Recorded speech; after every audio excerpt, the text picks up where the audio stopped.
Muito bem, então, pessoal, vamos dar sequência, né? Nós estamos agora com o sexto vídeo exclusivamente sobre o Espírito Santo. E o texto que nós vamos considerar aqui é um texto usado com muita frequência, com muita veemência, para enfatizar que o Espírito Santo seja a terceira pessoa da Trindade. Muitas Bíblias colocam a tradução do grego paracleton, né, que aparece ali, como consolador, mas também pode significar assistente, ajudador, né? Bom, isso não importa, tá? Nós vamos analisar aqui que o Espírito Santo continua sendo proveniente do Pai, do Deus Celestial, Supremo Jeová. Jeová é a fonte dele, tá?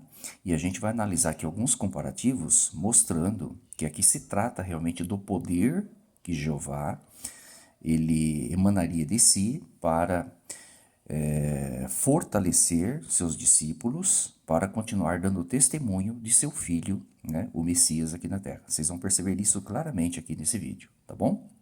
Então vamos lá.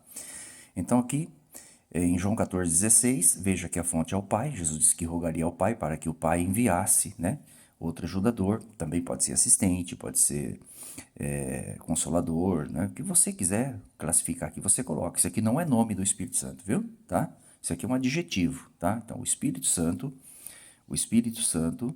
entendeu? Auxiliaria, obviamente, os discípulos a continuarem sendo fiéis a Jeová e também a defender o Jesus Cristo como Messias, né? Aqui continua mais uma vez, fala, ó, que esse consolador ou esse ajudador seria o Espírito Santo, ó, da parte do Pai, ele ensinaria e ajudaria a lembrar os discípulos das coisas, né? Aqui mais uma vez repete ele, ó, da parte do Pai. Estão percebendo?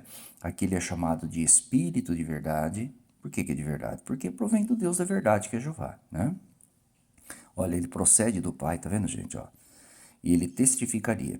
Perceba que essas ações aqui, as pessoas falam assim, olha, mas isso aqui, se fosse uma força não ensina, uma força não faz lembrar, né? Tá? Claro que isso é um argumento muito raso, né? Para poder negar que o Espírito Santo é o poder que emana de Deus, né? Mais uma vez aqui chamado de Espírito, de verdade, que guiaria, diria tudo que tiver ouvido, anunciaria. Obviamente que ele não falaria por si mesmo, né? Ele falaria por meio dos discípulos. Então Jeová orientaria, obviamente, o pensamento e as ações de seus discípulos por meio de seu Espírito Santo, tá? Então ele não fala por si mesmo. Então ele auxilia aquele que Deus ungir, né, com ele. Com relação a essas características humanas dadas ao Espírito Santo, nós temos, né, mais algumas coisas aqui, que já fiz aqui no vídeo anterior, mostrando sobre prosopopeia e metonímia, mas temos mais alguns ainda. Nós temos o arco-íris, por exemplo, né, que faria as pessoas lembrarem da aliança eterna entre Deus e toda a carne humana, que nunca mais a terra seria destruída com água, né? Então tem o arco-íris, tá?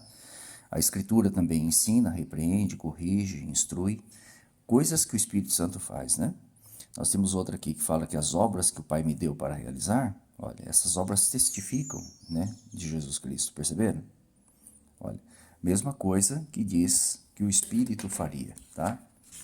Só para vocês terem um parâmetro aí. Nós temos aqui, por exemplo, em 1 João 5, 7, 8, o texto mais correto é esse aqui, naquela parte 3, os 3 são 1, não existe, viu, gente? Ó, porque os que dão testemunho são 3, né? Ó, 3 dão testemunho. Perceba que aqui se trata de coisas, né? Ó, espírito, água e sangue, ó. Isso aqui são coisas. Veja que o espírito aqui está relacionado com coisas, né?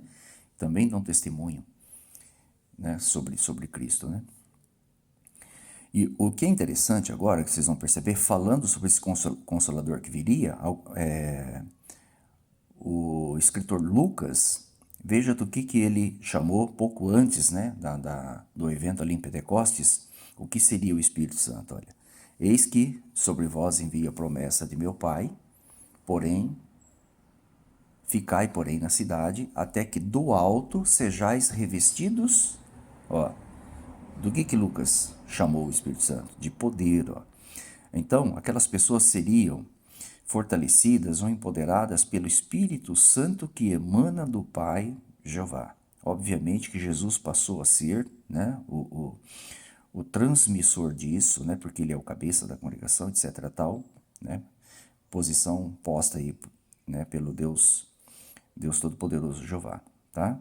E isso de fato aconteceu. Aqui é uma continuação, ó, em Atos 1:4-8, ó, que os discípulos eles receberiam poder do Espírito Santo. Perceberam, gente? Ó, poder do Espírito Santo. E isso os habilitaria a serem testemunhas ou continuar defendendo as mensagens salvadoras de Jeová e de Cristo, aqui especificamente de Cristo, né? Tanto em Jerusalém como em toda a Judéia e Samaria, até os confins da terra. Perceberam, gente? Ó, poder, revestido de poder do Espírito Santo. Como nós sabemos, de fato, o Espírito Santo foi derramado sobre 120 discípulos, né? Logo depois dessa dita frase aqui. E eles foram fortalecidos para continuar testemunhando sobre Jesus Cristo, né? Em todas as partes ali. Perceberam? Essa mesma ação aqui, ó, aconteceu com Miqueias, olha. Ele diz que ficou cheio do poder pelo Espírito de Jeová. Eles ficariam, ó, receberiam poder pelo Espírito Santo de Deus, ó. E Miqueias também ficou fortalecido pelo poder do Espírito de Jeová. Olha, para fazer o quê? Para declarar ou testemunhar a verdade sobre Jeová, né? Ao povo de Israel no passado. Perceberam, gente? Que nós temos aqui exatamente a mesma ação? Então, o Espírito Santo de Jeová é o poder que emana de Deus. Esse poder, obviamente, fortaleceu a quem Jeová ungiu com ele para continuar defendendo as verdades, né? Que ele desejava.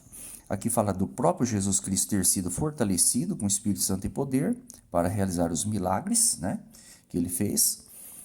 E Atos 2:22 confirma isso, ó, que Deus, por meio de Cristo, realizou isso. Obviamente, Jesus não tinha o poder próprio, ele fez isso por meio do Espírito Santo de Jeová, ok? Está aqui mais um vídeo para vocês, viu?